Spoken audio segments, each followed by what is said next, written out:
بسم اللہ الرحمن الرحیم الحمدللہ رب العالمین الصلاۃ والسلام علی خاتم النبیین صلی اللہ تعالی علی حبیبہ محمد وعلی آلہ وسلم تسلیما۔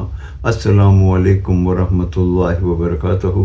میری آج کی حدیث مشکوٰۃ شریف 2276 نمبر۔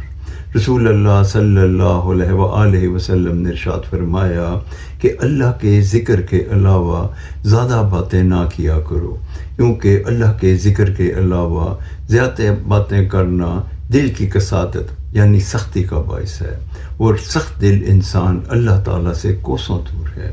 اس حدیث مبارکہ کا یہ مفہوم ہے کہ اللہ تعالیٰ کو کم گفتن اور وہ لوگ جو اللہ کے ذکر میں مگن رہتے ہیں وہ پسند ہیں، ان کے علاوہ جو اللہ کا ذکر نہیں کرتے اور ہر وقت بولتے رہتے ہیں ان کے دل سخت ہو جاتے ہیں اور وہ اللہ تعالیٰ کے ناپسندیدہ لوگ ہیں۔ اللہ تعالیٰ ہمیں کثرت سے ذکر کرنے اور خاموش رہنے کی توفیق عطا فرمائے، اور خاموشی میں ہی ہماری بھلائی ہے، خاموشی میں ہی ہماری فلاح ہے۔ السلام علیکم ورحمۃ اللہ وبرکاتہ۔